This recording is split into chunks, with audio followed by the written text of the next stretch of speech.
again, Kingston Town Administrator Keith Hickey with the December edition of Kingston in Depth. Joining me this month is Police Chief Mo Splaine and Detective Sergeant Michael Skowyra. Thanks very much for coming in. We're going to talk today about some of the things that the police department are doing in the community that you may not be aware of. Make sure that everybody's aware of all the different things that the police department are involved in a very proactive way. So with that, I know the police department's gotten a number of calls, as have Board of Selectmen members, about traffic and pedestrian safety and things of that nature.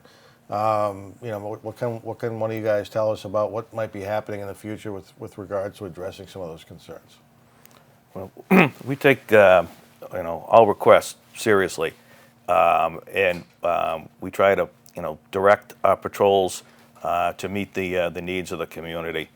One of the things that we're anticipating doing in the near future is some crosswalk safety initiatives, where we'll be placing police cars at various crosswalks in town, seeing if the motoring public yields to pedestrians that want to cross the street.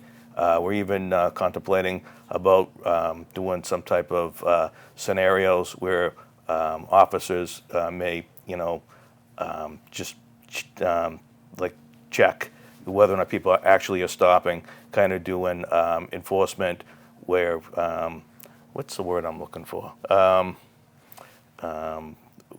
We'll basically step in the crosswalk, make sure the cars stop, and if not, then we'll pull those cars over, educate the public. We're not necessarily looking to write tickets or give like a negative reinforcer to the motoring public, but rather we prefer to educate people about what their responsibilities are and how to share the road with pedestrians and also with people on bicycles. Yeah, I think it's important to mention too, obviously we just finished Thanksgiving, right? We're approaching more holidays. Our places of worship typically get pretty busy around the holidays. So I think you'll see additional enforcement in those areas, particularly Main Street. You see a lot of pedestrian traffic for those types of events, so it's just a good time of year for us to really jam that point home that pedestrian safety, but traffic safety as a whole is important. And you get a lot of people passing through town that may not be familiar with the town or haven't been in years because they're visiting family. Sure. And then as a result, it's just reinforcing where our crosswalks are, ensuring that people are stopping, and just speed and traffic safety as a whole. People on their phones, crossing center lines, anything that just is a public safety issue relative to traffic. Fantastic. That's great. I mean, I think it's important you guys try to be proactive with some of the enforcement. And again, it's not to penalize anybody really. It's just to make people aware that they may be violating a motor vehicle safety law, and they may not even be aware of it. So it's good to see that you guys are doing that. What's been a lot of things that have been going on in the police department have been going on for years. I mean, you talk about DARE officers in the schools and some of the other types of things that you guys do. Maybe you can get into that a little bit. Sure. Yeah. Okay. We have a great relationship with the schools in Kingston. We have an officer at the high school on a full-time basis. We have another officer at the middle school on a full-time basis. And then we have a liaison officer that visits the elementary and intermediate school on a weekly basis. We work with the administrators to ensure safety, help just with speaking with the kids, gaining a rapport. They meet on occasion with parents. They hold assemblies. They work with the district attorney's office to do various programs on like prom safety, internet safety.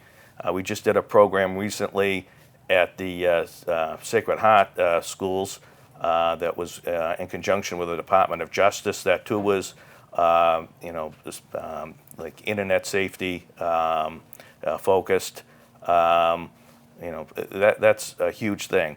One of the other things that's huge in the schools is ensuring the overall safety of the students. We coordinate with the schools with doing ALICE programs, which is you're teaching the kids basically what to do in case there was ever an active shooter in the school. Detective Sergeant Skowyra is the coordinator on that. He could probably speak in great depth as to what the goals are with that and how we are going to be working with our partners in our surrounding communities and with the fire department in upcoming drills in order to meet the needs. We also do these type of things too at the mall, various churches, other municipal buildings. So it's not just focused on the schools, but that is probably the primary concern or target that we're concerned with. Yeah, especially relative to active shooter, there's a lot that goes into that type of response and that type of training that a lot of times I think people don't even realize that the police department offers. Absolutely. For instance, we did a training not too long back at a local business for how they would respond if there was an active shooter. We've done it, like the chief said, at schools, at town buildings, at the mall, at a place of worship, a bunch of different places. So that's something for, if the public is curious, what should I do? Not only is there material available online, but if you have a business in town or some sort of nonprofit, anything where there's a large gathering of people and you would want some training for your staff or just general knowledge for yourself, we're willing to offer that to realistically anybody in the community, just to give you an idea of not only what you should do, but what you can expect from your police department, how we'll respond to something like that. We get into that a little bit. And then relative to the schools with the school resource officers, that's another position. It's such a multifaceted type position where people think of police officers and, okay, I see a patrol car and they arrest people and, okay, that's what they do. But it's such a wide-ranging roles and responsibilities for a school resource officer where it's almost, it really is a community policing officer in that you're talking to teachers, administrators, parents, and you're helping in developing sometimes the more troubled youth and kind of steering away from having to end up dealing with police relative to enforcement action. And it gives a positive reinforcement, the way that they get to observe police officers, see police officers as members of the community just like them. Yeah. And one of the things we need to emphasize with the school officers is that we're not usually seeking to have some type of resolution through the courts, but we try to work it out administratively or some type of restorative justice goal. You don't want to have the kid end up with a criminal record that's going to follow him through his life. So again, a criminal resolution is not always the best, nor the desired outcome. And that is one of the things that has been focused in lately with the latest police reform, is that you want to work with your community members and provide services that aren't punitive, but rather educational or some other positive result. I would think having a good relationship with the administrators and whatnot at different schools makes a big difference to find a reasonable solution to whatever the issue is you guys are dealing with as well. Yeah, I mean, we want to just make sure that the kids are safe and the school can develop safety plans for different kids, how you keep kids away from one another, maybe move kids that have issues with one another from various classes.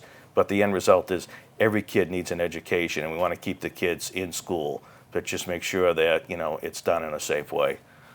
Excellent. Yeah, it's a shame, unfortunately, in this day and age, we've got to have this type of training for schools and businesses, but it just seems like lately, anyways, there's been a real rash of these types of incidences happening across the country, which is too bad to see. But it's good to know that the businesses and I guess as importantly or more importantly, the kids are prepared to deal with this as best they can. What other things going on in the police department you guys might want to make the public aware of that they may not be? Yeah, I mean, kind of on the same train as far as active shooter type stuff, it's important to keep note of the fact that not only are we training the public on these types of things, but we're staying trained on these types of things, right? So recently, the police department was able to purchase some additional gear to help in those types of situations, and also we're conducting training with our staff and regional staff from other agencies, other police departments. In fact, we're planning an event this month, the end of this month, with Plimpton Police, Halifax Police, our school district regional resources, fire departments on how we would respond. And that's the type of stuff you could train it once. You could train it 10 times, you could train it 100 times. Every time you train, you're going to learn something new, Sure. and you have to keep up on tasks like that. And that type of training, is just one piece of obviously our larger training platform. We just finished our annual firearms training with our department. We have in-service training for different things that come up. Our school resource officers have been going to updated training for how to deal with children in crisis.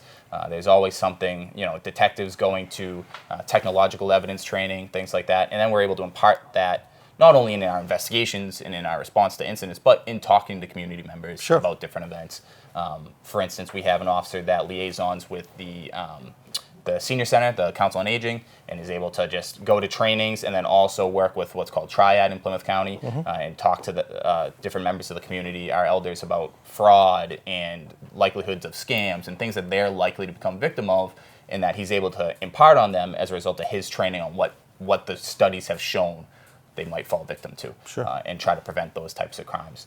We're lucky that our department has a large portion of our patrol force also serves in what we call part-time specialties. So these are fully trained patrol officers that serve in these various capacities that they specialize in as well. So they respond to patrol service calls. They have a good understanding of police work as a whole, but then they're also the senior center liaison, or they're also the Kingston Elementary School liaison, or they're also working at different training events with the district attorney's office, or they're going to court, or they're a taser instructor or firearms instructor, and we're able to pull mostly from our own staff everything we need. And then obviously with these close relationships with these other agencies, anything additional we need, it's always there. Excellent. I think one of the other things that we should focus in on is a partnership with the various social providers in the area, where we're dealing with people that are suffering from drug abuse, substance abuse. Detective Skowyra works hand in hand with Project Outreach, which is a Plymouth County based group where we're trying to provide services to drug users, whether we're trying to find them beds in various facilities, doing follow-ups. I'm not doing this justice. I'm going to have Detective Skowyra talk about the basic ins and outs of what would happen if we responded to an overdose call from the start of the call to the end, and hopefully to the end result where you're providing services to get the person off addiction, or lessen the chances of them being a future victim of drug abuse. Yeah.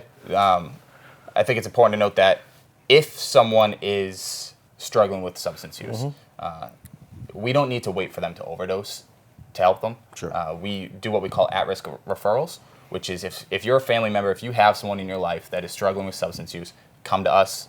We can talk about what types of resources are available and hopefully get that person help before they overdose, right? Sure. But say they do overdose.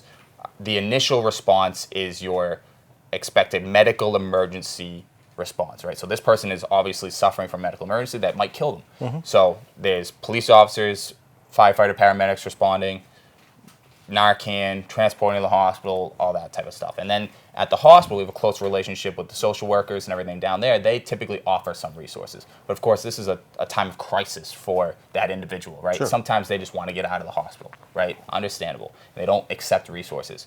Plymouth County Outreach, part of what we do is usually a day to 2 days later after the overdose, people are reflecting on, oh my God, I can't believe, I just almost died. And that's our opportunity to show up at their door and offer them resources. Sure. It's completely voluntary based. We have packets of information on all the different things that are available to them. We hand out Narcan because at the end of the day, that's saving lives every day throughout our county.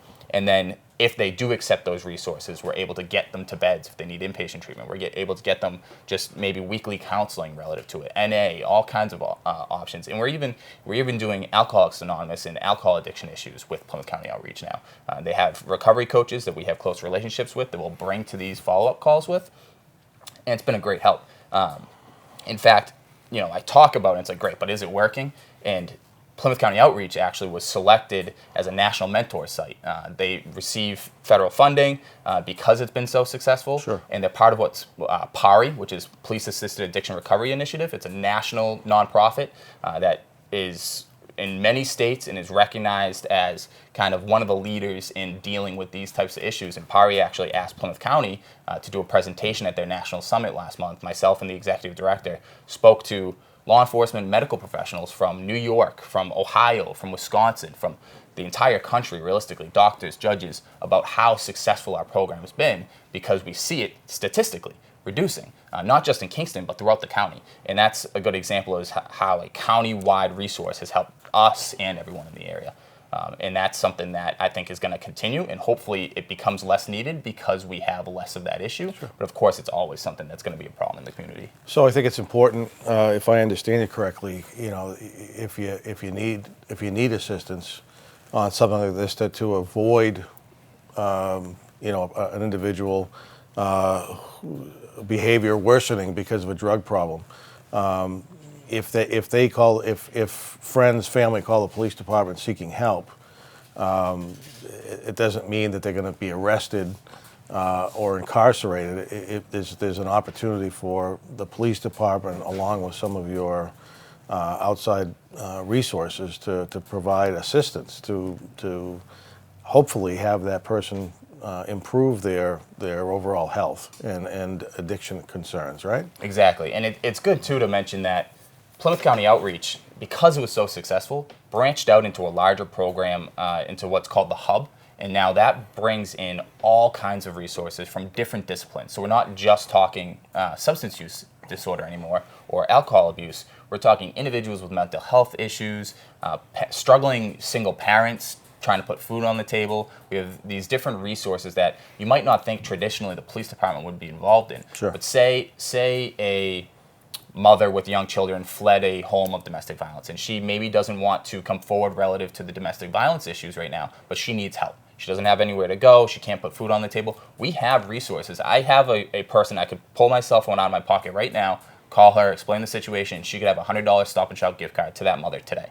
And that's the type of resources that people don't realize the police department has access to, where people don't know where to go. And often when you don't know where to go, hopefully sometimes that phone call is to the police department. And that our resources relative to those types of community programs has grown so much over the last couple of years that really, whether it's substance use, struggling with keeping a roof over your head or your kid's head, issues with behavioral problems with your child, a family member, mental health issues, any real critical issue that could lead to a serious safety issue, we have resources to help you. Walk in the station, call the station, whatever it may be, we can offer something. Yeah, I assume that's all part of the broad umbrella of community policing, right? I mean, ultimately, the police department maybe, in the past, it was more of a law enforcement agency. Now it's kind of branched out to offering a variety of services that certainly you're there if you have to be for criminal reasons, but ideally you'd like to try to solve those problems before they become criminal, and that's what you guys are trying to do. So with all the different programs that we've talked about today,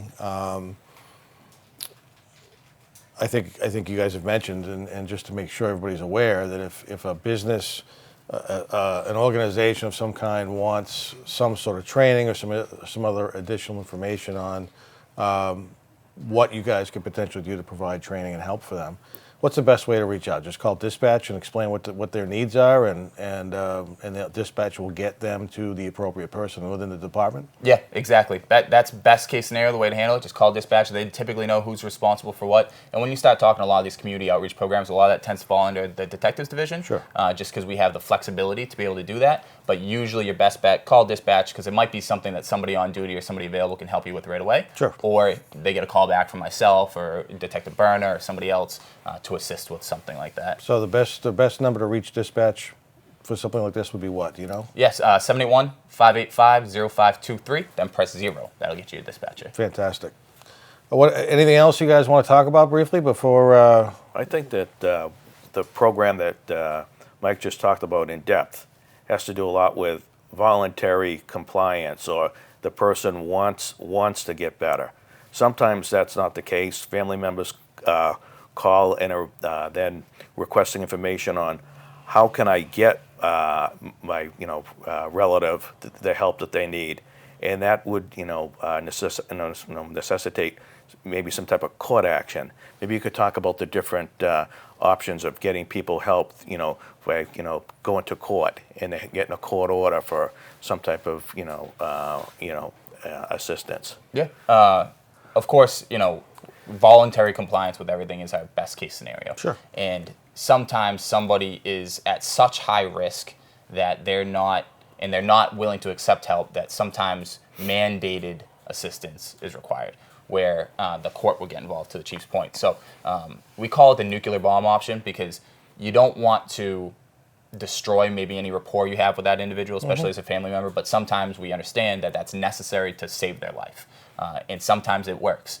So somebody may not be ready to seek or accept help on their own, but with certain court orders, we can cause that to happen anyway. Sure. So that they don't die, right? Or they don't create additional harm to the community.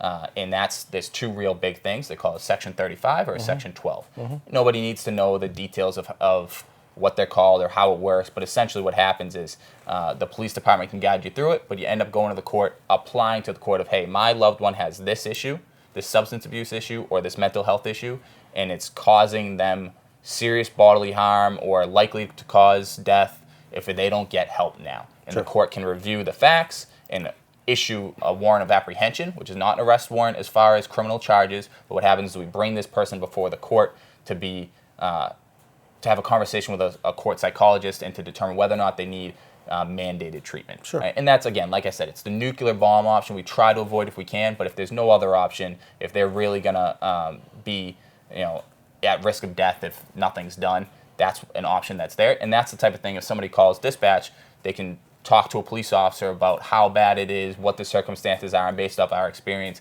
if that's something we recommend, we would, of course, and we can guide them through the process. And talking community and offering these things to the community. It's important to note too, like, of course, I'm hopeful we have individuals that hear this program and are like, oh, these programs sound great, how can we help? There's people that don't necessarily need help but want to help us provide these services too. We just recently wrapped up a sock drive with the action team. We just recently wrapped for homeless individuals. We also just recently wrapped up a domestic violence toiletries drive through the district attorney's office. So all these different agencies that help us, we help them as often as we can with providing resources back. So if somebody has wants to get involved, whether it be for homeless individuals, for domestic violence victims, for people with substance use disorder, same thing, reach out to the same phone number, talk to myself or somebody in the detectives, and we can put you in contact with whatever agency you're looking to assist. That'd be great. So I think it's important for people to realize, obviously in the last half an hour or so that we've been taping this, that the police department offers a tremendous number of services, ideally in a proactive way, where they can act as partners with the people who are in need, rather than in a more of a police action, so to speak, way. But if need be, you guys will get there as well. So, I think it's important for the residents of Kingston to know that the police department is there. They want to partner with you to help address things as best they can in whatever manner they have to do that. And you shouldn't feel uncomfortable or concerned about reaching out to the police department. It's all confidential. People aren't going to know what happened. You guys are professionals, and you'll provide whatever assistance you can.